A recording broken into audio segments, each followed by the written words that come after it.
Hello, my name is Mark Rich. In my books, videos, and reports, I reveal the existence of a worldwide unconventional warfare campaign directed by a pathological faction composed of think tanks and satanic cults that uses a host nation's civil military infrastructure to attack specific people on the neighborhood level. The purpose of this report is to highlight the immaturity of the psychopath for a better understanding of some rather ambiguous attack motives. Psychopaths are among those with primitive integration structure. They are characterized by a stable integration at a low level, and their activities noticeably reflect primitive impulses. Intellectual activity is subordinated to lower level impulses. That means psychopaths are comfortably and efficiently lodged on a rudimentary level of personal evolution. Although they are intellectually similar to normal people, their intelligence is guided by an undeveloped mind. Psychopathic hereditary endowment causes a non-developmental or underdeveloped primary integration. Primary integration, also known as primitive integration, is the lowest level of personal development according to positive disintegration theory. It's important to understand this is only a description of the psychopath's developmental maturity level, not intelligence.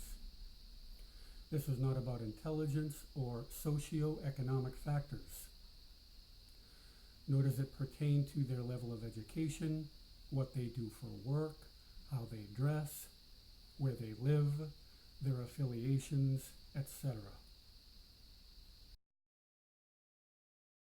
Positive disintegration theory observes a distinction between intelligence and the mind that uses it. The disposing and directing center in a psychopathic individual is integrated at a low level. The psychopath is not subject to the process of multi-level disintegration.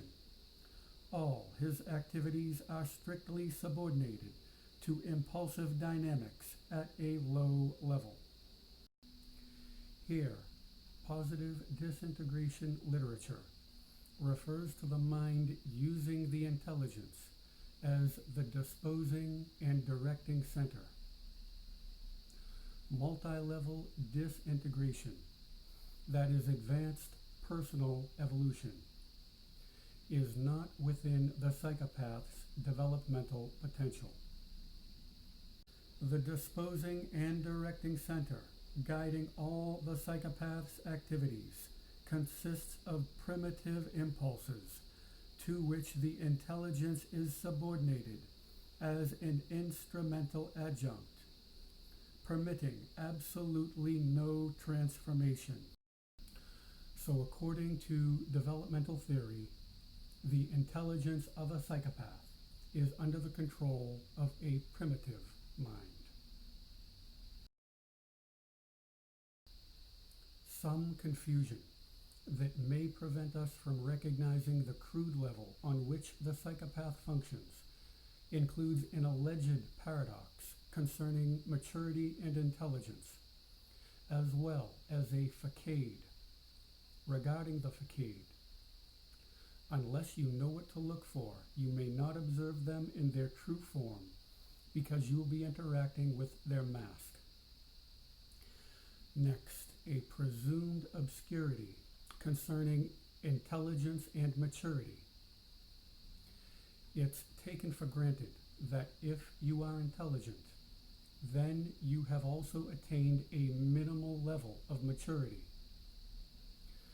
In reality, these are two distinct personality traits that can and often do develop independently. Opinions vary regarding what constitutes intelligence. In addition, rather than maturity, some may use terms such as morals, spirituality, ethics, light quotient, evolution, frequency, vibration, etc. In this context, the labels are not so important because my goal is to emphasize the difference between these two. For the sake of this report, I'll just call them intelligence and maturity. There are other developmental criteria that could be included to form an overall image of a personality. Again, to keep things simple, I've just included these two. In the literature, this personality offset is referred to as disproportionate development or asynchronous development.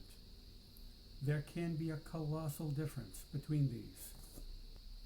Eventually, this difference may be harmonized with normal people. With psychopaths, however, it isn't. Throughout their existence, there remains a significant gap between intelligence and maturity. The psychopath's level of consciousness is defined by egocentrism and narcissism. The psychopath is always distinguished by egocentricity. In this segment, I'll present some developmental graphs to help us understand exactly where the psychopaths are on the scale of spiritual evolution. First, Polish psychologist Dr. Kazimierz Dabrowski's theory of positive disintegration. This includes 5 levels. The rank of the psychopath is level 1 primary integration, also known as primitive integration.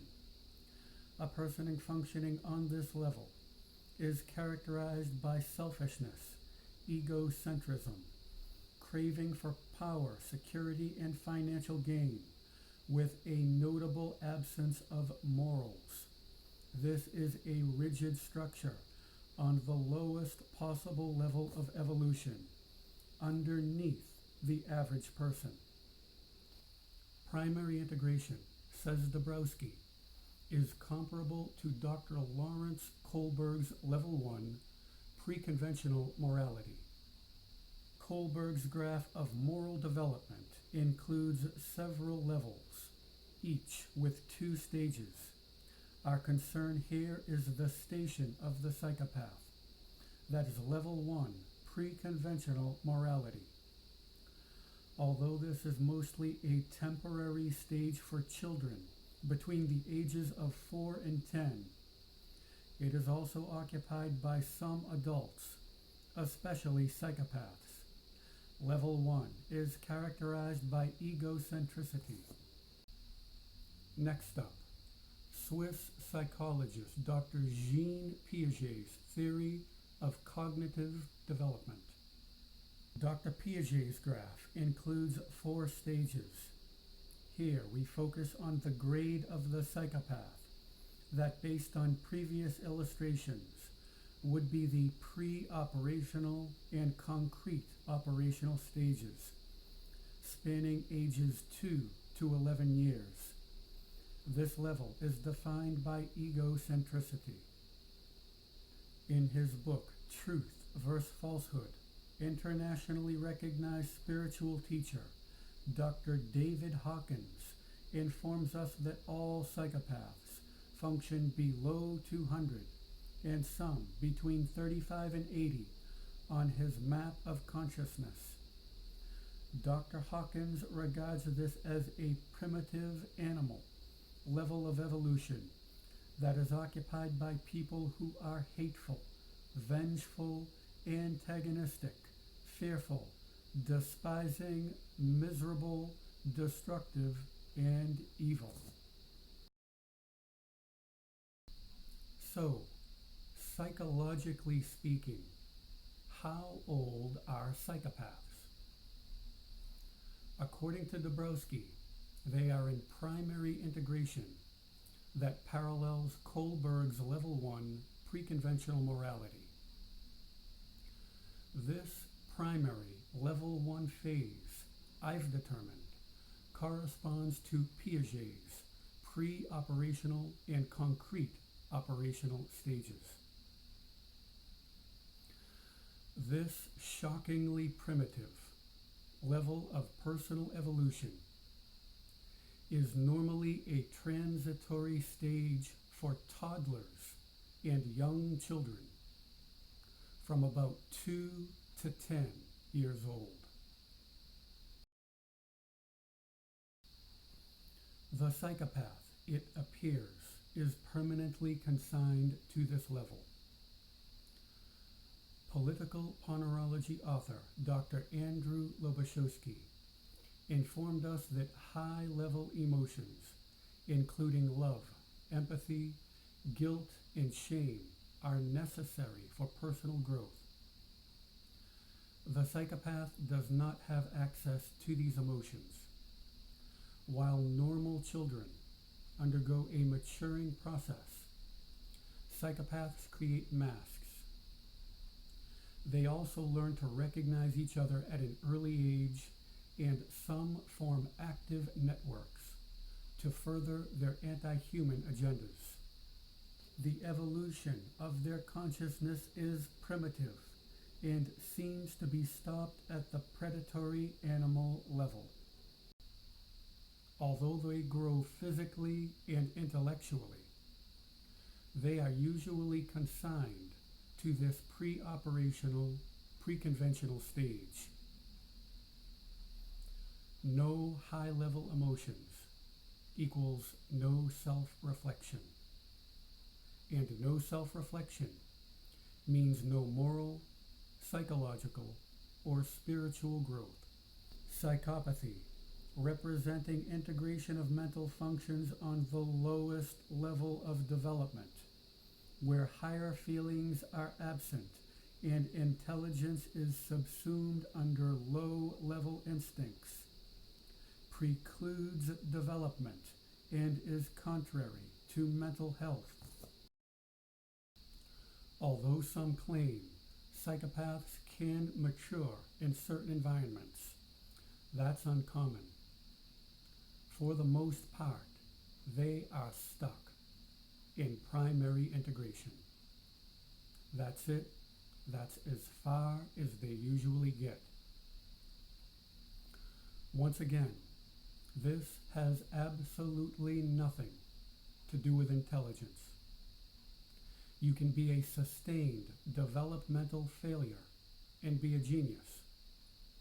In fact, from this primitive level, you can be running a corporation or a nation. Instead of self-reflection, psychopaths carry out ego maintenance in the form of an attack cycle, also known as manipulative cycling.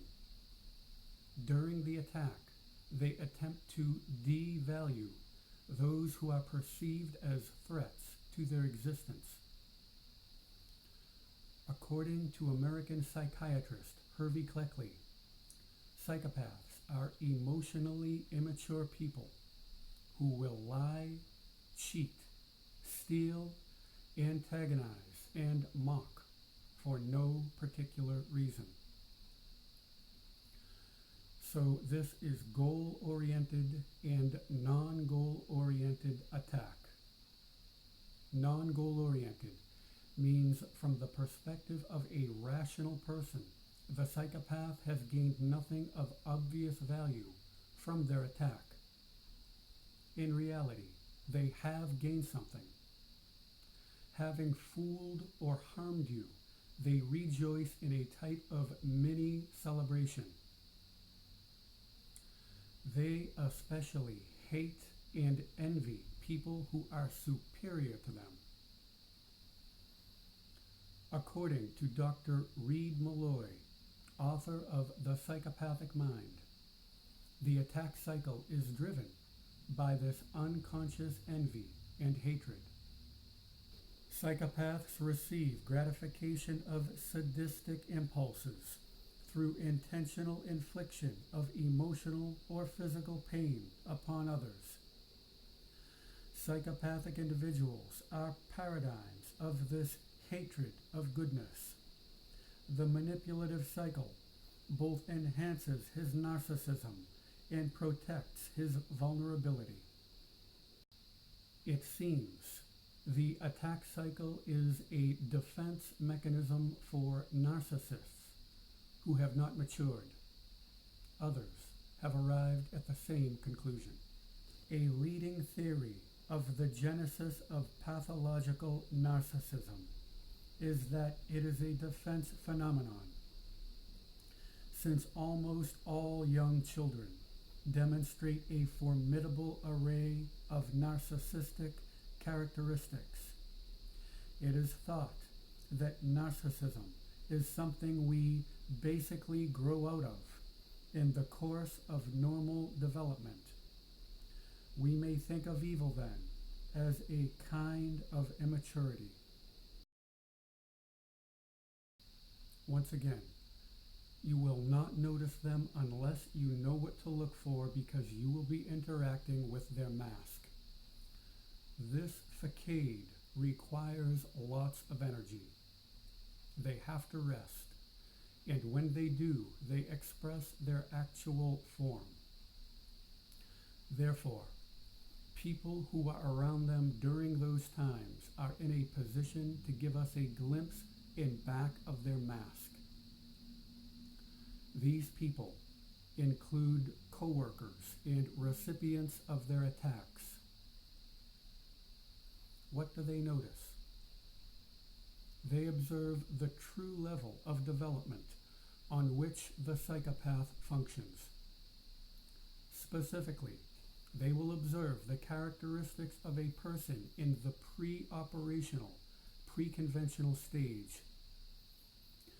These are basically some of the signs and symptoms of psychopathy, including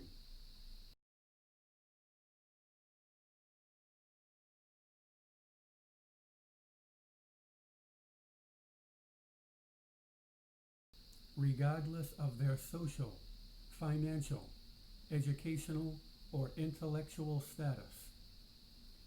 Developmentally speaking, the psychopath is permanently consigned to a primitive level of personal evolution, typically occupied by toddlers and young children. In my books and reports, I described that these global civil-military operations are orchestrated by a host nation's military federal infrastructure that employs local civilian and commercial resources. Domestically, this composite is referred to as the interagency. Worldwide, it's called the multinational force. I've determined that the decision-making faction of this pathological, satanic, Freemasonic entity consists of think tanks, including the Council on Foreign Relations, Bilderberg Group, Trilateral Commission, and great tax-exempt foundations that are interlocked at the top with high-level satanic cults, including the Order of Skull and Bones and Bohemian Grove. Because of the global information grid that includes automated decision-making tools and advanced technology that places decision-makers in the battle space, the separate factions composing the multinational force are able to achieve something called unity of action. In my opinion, the decision makers observing the battle space and TI can interject at any time during constant surveillance. Yet, it appears the command of this global civil military force is primarily directed by artificial intelligence that is part of the global information grid. Although we can find the official purpose for this new war form in think tank and military literature, it seems to me there's another major reason. Dr. Andrew Lobachowski informed us in his book, Political Connerology, a science on the nature of evil adjusted for political purposes, that whenever a pathological factor enters the equation, the logic we're using to determine the reason for an event is irrelevant. In other words, in addition to the more obvious factors, we must account for the profile of the psychopath when determining the reason for their behavior. My interpretation of this concept in regard to targeting is this: influential psychopaths functioning in primary integration would find gratification in using advanced technology and citizens to harm, insult, trick, threaten, antagonize, and mock you during constant surveillance as part of a routine attack cycle.